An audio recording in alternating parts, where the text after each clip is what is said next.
What's up, everybody? It's me, Coach Mills here, and today we're going to be doing our tank and support tier list because we just recently did the DPS and we're doing part 2 in the follow-up. The meta is kind of stagnating a bit. We know exactly what the meta is, and until Hog gets changed, the meta is going to stay like this for quite some time. So let's break it all down. Make sure that you follow the stream, smash that subscribe if you enjoy the content, and let's get into it. So let's start right here. We're going to start right here with Ana. And this is an interesting one, chat, how we place these characters. We're kind of just going to go in this order generally from here to here. So yeah, if you want to skip along, you can. But Ana's in an interesting spot, right? Ana's very, very strong at making proactive plays, right?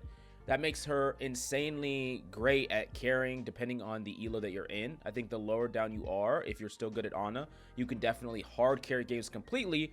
But the way that the meta actually kind of evolves or devolves as you get to the higher ranks is it's a lot of Mercy initiating or enabling a pocket. And in that situation, Ana gets a lot less value. In addition to that, because Orisa is kind of shutting down Hog and becoming like one of the better de facto characters to play, Orisa is actually very good against Ana and mitigating a lot of her impact. So for those reasons, even though Ana is good and powerful, she's not the best of what you could be doing, especially when you start to play hard meta when you're Masters Plus. So I'm putting her in the A tier. Next up, let's talk about Baptiste. Baptiste is an interesting one because I think that Baptiste can get value if you're playing certain types of compositions. If you're playing for like an Orisa, hypothetically, if you're playing a Sigma spam, Baptiste can get quite a bit of value. I mean, Lamp is still very strong. It's not as strong as it was before in Overwatch 1. You're not going to get as much value because players aren't grouped as much together. But Baptiste could still put out a decent amount of damage. You still have decent mobility as well. The only problem is how he just lines up against many of the better supports right now. And many of the more dominant supports right now is just not great. You're not really going to get a ton of value and impact as like a Baptiste up against, like, let's say a Hog, for instance. How you interact with him is pretty poor. You can't really save your team very easily, and just in general, he's a bit underpowered. Not because his character's underpowered, just because in the meta, he doesn't line up. I will say that he could still hard carry games depending on the rank you're in and your individual mechanical skill, but he's not going to get a crazy high placement. I think I'm going to put him in the... it's either B or C. I would say let's keep him in the B tier for now, and we can move him later on. Next up, let's talk about Brig. Brig's an interesting one as well. Brig is a character that I think a lot of the community is split on. Some people think that she's not good just because of the meta, and some people think she's just not that powerful. I'm in the latter. I don't think she's very powerful. And the thing about Brig is supposed to be a bodyguard. She's really, really good at trying to protect a character. At least that's what she's supposed to do. And that's what she can do somewhat. Like if you're playing with your Ana and you're trying to protect your Ana, you can protect her from dive and things that want to come after her. But right now, not only is there not a lot of dive, there's a lot more attrition, which Brig doesn't really do a lot in, from long distance fights with hit scans and poke battles with freaking Orisa. Brig doesn't really do all that much, but I think even more than that is even against a lot of those dive compositions, Brig doesn't really have the sustain to stay alive. So she just doesn't really have a place right now, and I think that she's underpowered as well. Doesn't mean you can't win with her or get value with her or grind all the way to GM plus with her, but compared to a lot of the other supports right now, she's definitely the weakest by far. So I'm putting her in the D tier. Doomfist.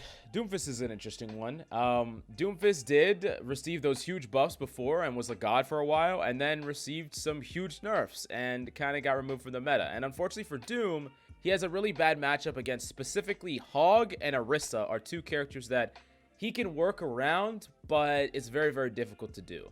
I think all the other tank matchups are fine. Diva, Ramatra, Junker Queen, Rein is a great matchup for you.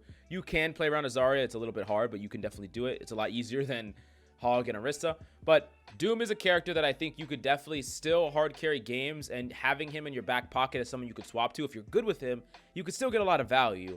But you have to be skilled with him, and you have to play him in the right matchups, or else you're going to suffer. So for these reasons, I'm putting him in the B tier with Baptiste. Doesn't really matter the ordering here because they're not in the same role, but both in B tier. Next up, let's talk about Diva. And Diva's an interesting one because Diva is actually pretty strong. There's nothing inherently wrong about her kit, right? she is only kind of a bit underpowered due to the strength of some of the other options. There are characters that are really strong to play right now. You know, characters like Ramatra, Orisa, Roadhog, and even Zarya. And Diva, unfortunately, when compared to a lot of those characters, doesn't stack up all that well. Now, Diva can be great on maps with more verticality, and unfortunately, the map pool right now doesn't have a ton of verticality. If we started getting more maps like Nubani all of a sudden, there was a lot more high ground pocketed DPS, Diva would probably become really, really great, and characters like Orisa would struggle with that high ground. But right now, in the current map pool, in the current state of the game, I think that Diva is probably deserving of B tier as well, above Doomfist for sure, but nothing higher than this. I think you could justify potentially A tier. But like I said, if we had more vertical maps, 100% A tier. So yeah. Next up, let's talk about Junker Queen. Junker Queen's an interesting tank as well right now because the big buff did quite a bit. It made her a lot stronger, and it just kind of showed how much stronger many of the other tanks are. Like, Junker Queen can still definitely be played and is definitely like way better than she was before. But when we compare her to the power level of some of the dominant tanks right now, she's just not enough. It's just not enough. She's good, don't get me wrong. You can definitely play her and get value out of her. But as far as like completely taking over a game with her against like really, really good tanks, probably not. Now, if the opponent has a bad tank, you can really bully DPS a lot on Junker Queen. You can bully everyone. You can just run at them and basically just kill them. You're like a pseudo DPS that can't die. But right now, Junker Queen is just either underpowered or the meta doesn't suit her all that well. So yeah, for these reasons, I'm actually gonna put her in the B tier with these three. Now we got to talk about Kiriko, and I think that Kiriko, you know, even though she's strong and she has all these crazy abilities, I think that you know, she's a bit hard to play. So I'm gonna put her in the D tier. No, I'm just kidding. Kiriko's in the S tier. Come on. What was there even to talk about? Kiriko basically creates this meta. She creates everything. The power level of Kiriko can be seen throughout this entire tier list because she is basically a great poker in an Orisa poke comp or a Sigma poke comp. She's great at enabling a hog. She's great at enabling a brawl composition, protecting a Zarya, bubbling a Zarya, or Suzuing a Zarya, rushing a Zarya. I mean, like, basically, no matter what composition you play her in, she's good. This is the argument I made with chat previously, is that I cannot imagine a composition that has been played or will be played that Kiriko in her current state wouldn't be very good in. Maybe not the best thing to do, but like, think about it. She has great poke. She can bail out players. She has the flexibility to not die very easily because she can teleport. She can go in with the dive. She can, you know, enable a brawl and protect a brawl as they engage. So if she can be played in a brawl, a poke, a dive composition, it's just nuts. She's just nuts. So she's the top of S tier. What can I say? Next up, let's talk about Lucio. And Lucio's another character that, you know, he has actually fallen a little bit. He's fallen a little bit.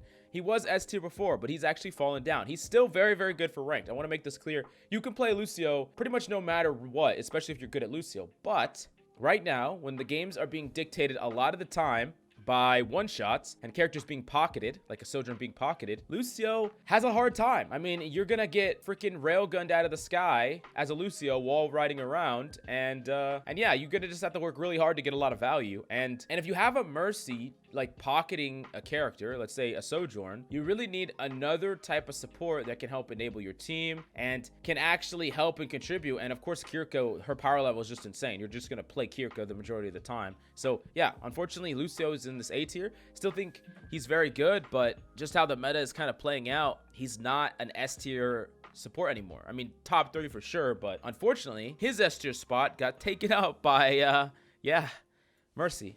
Right now, Mercy is one of the best supports in the game. That's just the way it is. And it really just comes down to pocketing an Ashe, pocketing an Echo, pocketing a Sojourn, pocketing a Pharah, pocketing a Widow. These things are very, very strong when you have tanks that don't want you to interact with them from close range. Like, you don't want to get close to an Orisa. You don't want to get within hook range of a Hog. These characters are so threatening that you have to engage them from distance. You would rather either one-shot characters or just play at a range far outside of their effective range. So while you know, some people might blame Mercy for this, some people might blame Sojourn for this, or, you know, me, I blame the tanks for this. Honestly, the tanks are what create this meta. And I mean, it's kind of all intermingled together, right? The tanks are kind of being propped up by Kiriko, and it kind of just it goes round and round in a circular form. But really right now, it's just a lot better. Instead of trying to enable people, speed them in, enable your team, engage, do all that stuff, you're just trying to enable a DPS, allow them to be pocketed and get extra value, pick off people and ignore the tanks, and then y'all can kill the tank at the end. That's kind of how the meta is playing out right now. Besides Kiriko, Mercy is the best support. So yeah.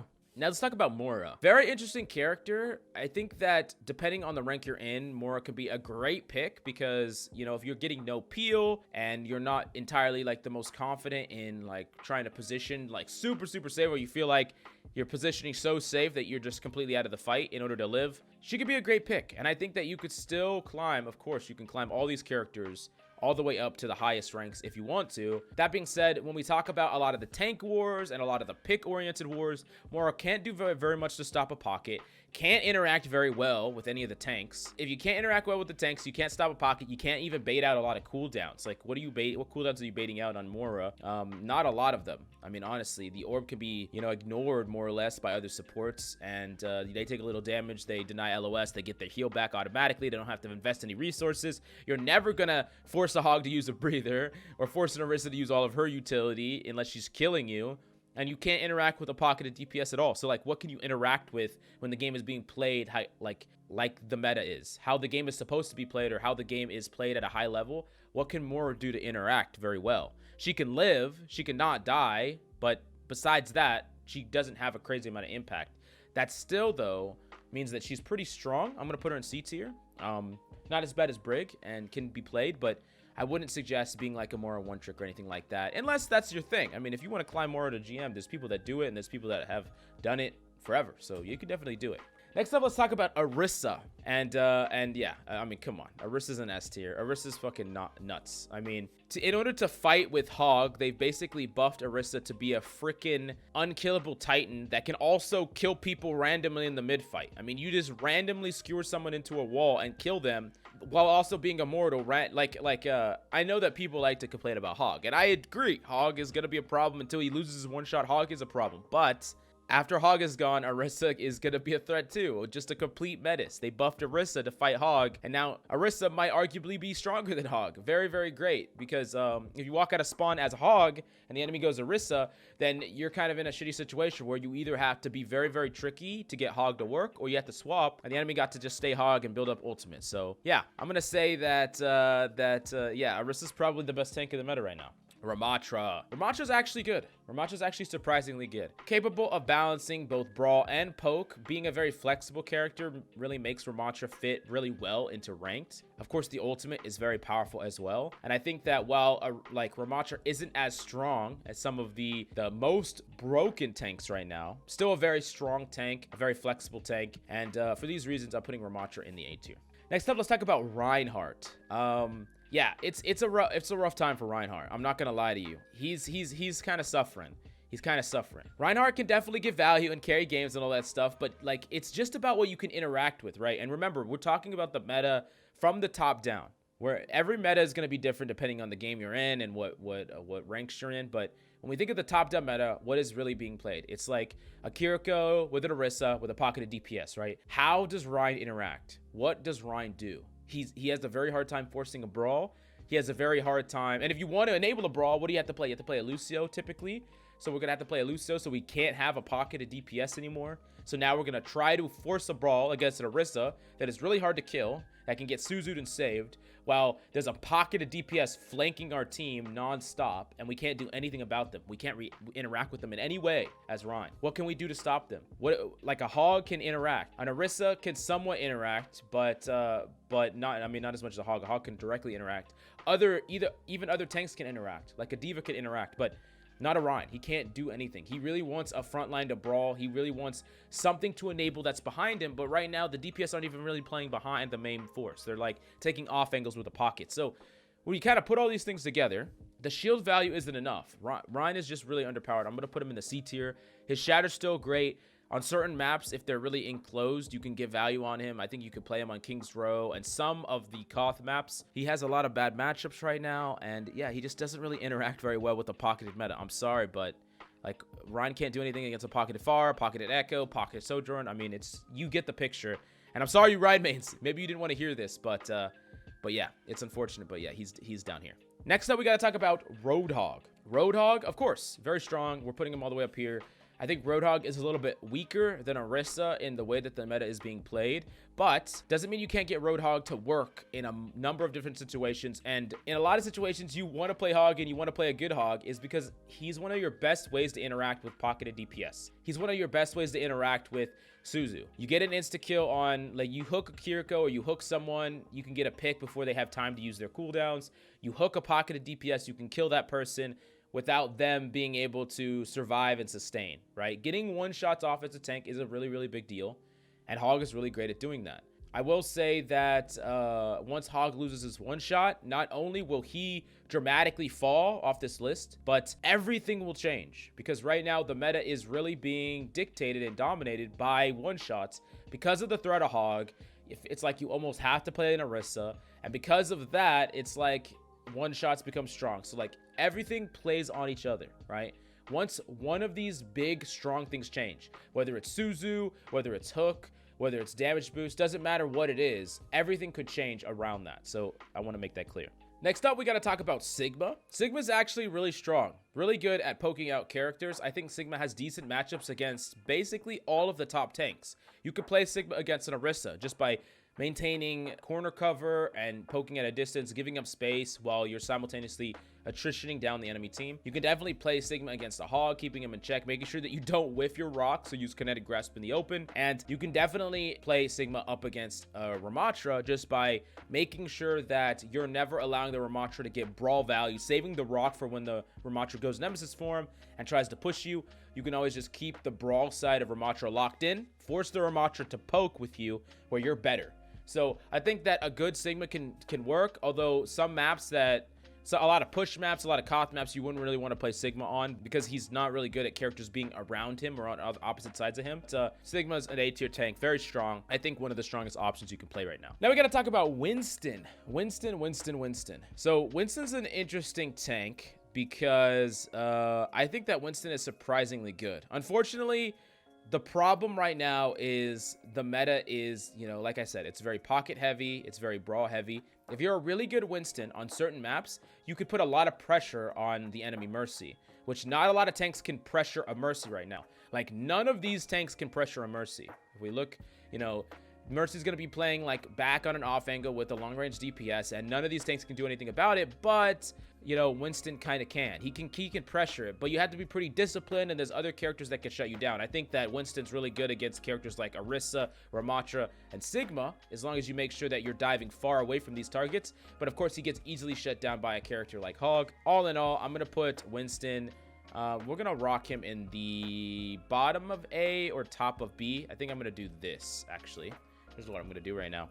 But you could make the argument that he deserves A, depending on the map he's in. I think he's a little bit more map situational than some of these other characters. And of course, I think he requires really expert skill to get him to work. So there's a lot of things about Winston right now that's interesting. Okay, now we do got to talk about the Ball.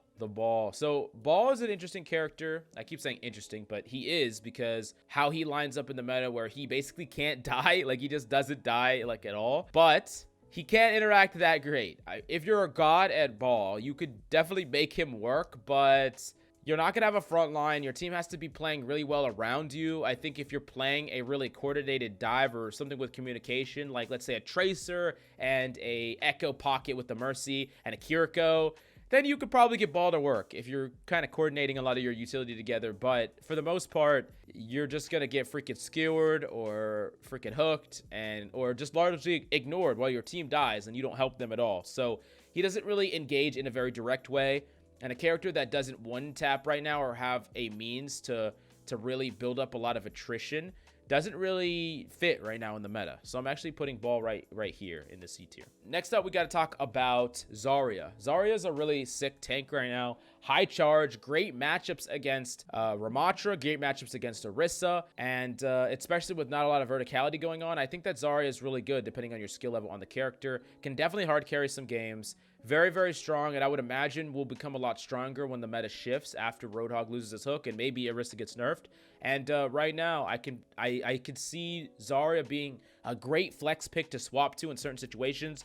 Not really a character that you could probably one trick all the time, or it would be optimal to one trick all the time, because there are situations where you can't really get a lot of value. Your team is too spread. You're not getting bubble value. The enemy hog is like perma flanking and you feel like you can't stop it, or you're getting dove. But still, great pick. I'm going to put Zarya at the bottom of A tier. So this is kind of like that. I would probably, you know, spread these out more like this or something like that, but it doesn't really matter the order. Last but certainly not least, we have Zenyatta. And Zenyatta is actually really powerful. Discord is just really great at actually allowing you to kill tanks. Can be a great way in like a, let's say it's an attrition war between two Ramatras. Discord can be nuts, can be phenomenal. And I think that if you could stay alive on Zen, which is the trick, you can get a ton of value, but it is very hard to stay alive. There are characters that are coming to kill you. Characters like Tracer trying to seek you out. Even pocketed Sojourns flying around the corner trying to kill you. But I think that Zen can still get a decent amount of value when played properly. The meta isn't very suited for Zen right now, but I do think that Zen is actually surprisingly a pretty good anti-meta pick at times. So I'm going to put Zen in the B tier. So yes, this is the tier list I have for tanks and supports. I know that some of you are going to be kind of sad to hear that some of your favorite characters are in the low tier. Remember, any of these characters can be used to climb to GM. It doesn't matter. But from the top-down meta and the way in which the pocket meta is being, you know, apparent and being realized, and the way in which characters like Hog, Ramatra, Orisa are very strong, this is kind of what we're dealing with right now. And hopefully things change soon with the change to Roadhog. And I'm going to have a separate video where we talk about what's probably going to happen after Hog loses his hook. Let me know if you have any questions. Please smash that like and subscribe. We're almost to 50,000 subscribers. And follow me on stream. Thank you so much for coming by, and I'll see you next time.